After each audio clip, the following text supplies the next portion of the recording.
Hey everybody, Ross here, and this is Bible Study Superstar. If this is your first time on this channel, click here to go back to the intro, or if you'd just like to see what's been happening recently, click here to go back to Genesis 20. Now without further ado, I'm just going to jump right on in to Genesis 21, verse 1. And the Lord visited Sarah as he had said, and the Lord did for Sarah as he had spoken. For Sarah conceived and bore Abraham a son in his old age, at the set time of which God had spoken to him. And Abraham called the name of his son who was born to him, whom Sarah bore to him, Isaac. Then Abraham circumcised his son Isaac when he was 8 days old, as God had commanded him. Now Abraham was 100 years old when his son Isaac was born to him. And Sarah said, God has made me laugh, and all who hear will laugh with me. She also said, who would have said to Abraham that Sarah would nurse children, for I have borne him a son in his old age. So the child grew and was weaned, and Abraham made a great feast on the same day that Isaac was weaned. And Sarah saw the son of Hagar, the Egyptian, whom she had borne to Abraham, scoffing. Therefore she said to Abraham, cast out this bondwoman and her son, for the son of this bondwoman shall not be the heir with my son, namely with Isaac. And the matter was very displeasing in Abraham's sight because of his son. But God said to Abraham, do not let it be displeasing in your sight because of the lad, and because of your bondwoman. Whatever Sarah has said to you, listen to her voice. For in Isaac your seed shall be called. Yet I will also make a nation of the son of the bondwoman, because he is your seed.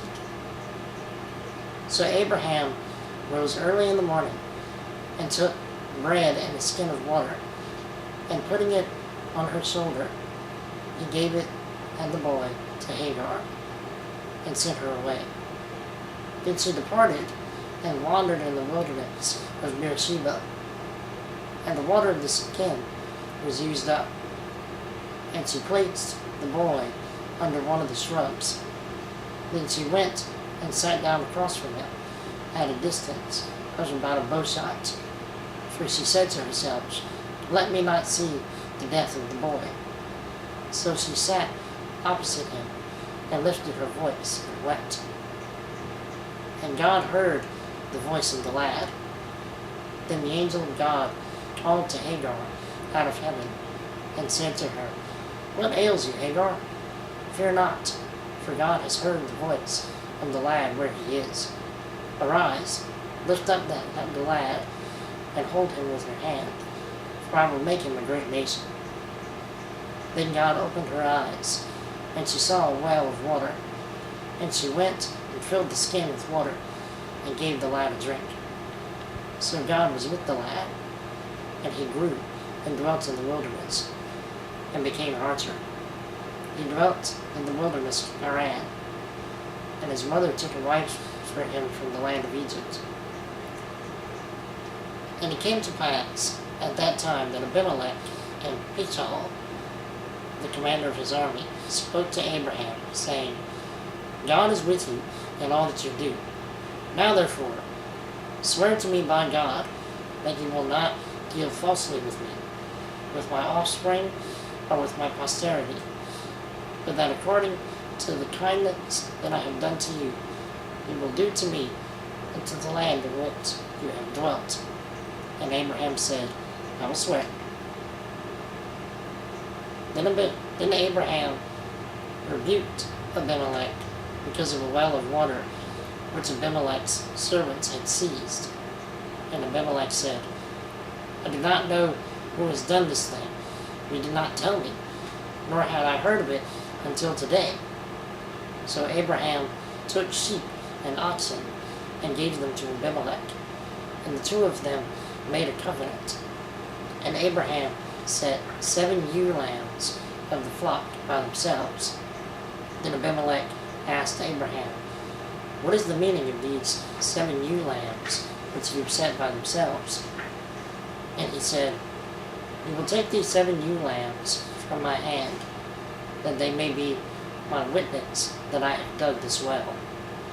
Therefore he called that place Beersheba, because the two of them swore an oath there. Thus they made a covenant at Beersheba.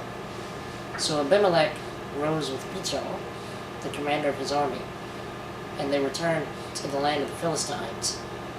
Then Abraham planted a tamarisk tree in Beersheba, and there called on the name of the Lord, the everlasting God. And Abraham stayed in the land of the Philistines many days. Alright, after a considerably long wait, God carried out what he said he would do, exactly how he said he would do it. The ironic thing about Sarah's reaction, though, is that she moved from not believing that God could do what he said to not believing that God had done what he said. Just believe it already. Moving on. Beyond Sarah's jealousy and hatred, why were Hagar and Ishmael sent away? Obviously, Abraham loved Ishmael, and probably Hagar a great deal. Ishmael was technically his firstborn son. I can't really say with any kind of certainty, but my best guess is that Sarah wanted all of Abraham's physical and spiritual inheritance to be Isaac's, but for selfish reasons. God told Abraham to listen to his wife in this instance because Isaac was the child of promise, and the full blessing of Abraham's inheritance was rightfully his. Ishmael was not left in the cold, though. God promised Abraham that because Ishmael was also his son, that he would become a great nation as well. As much as Abraham might have wanted it to be otherwise, Ishmael would not and could not be the child of promise. Moving on. After Hagar and Ishmael were sent away, they wander until they run out of water. When no new water could be found to replenish what they had lost, they nearly died of thirst. Then God fulfilled his promise to take care of Ishmael by showing Hagar the well they had missed. This is the second time God speaks to Hagar directly, and I wonder if she loves and serves God because of the first encounter, or if God is only taking care of her and Ishmael because of his promise to Abraham. What do you think? Let me know in the comments. And finally, why did Abimelech want to make a covenant with Abraham, aside from what we're seeing here in the chapter? I think it's because Abimelech wants to make sure that Abraham won't try and somehow trick him again, as we can see from him asking Abraham to swear that he would not deal falsely with him. And that's all I have for today. Thanks for watching. If you have any comments, feedback, or suggestions, leave them down below in a video response or in the comments. Thanks again for watching, and I will see you all soon in Genesis 22.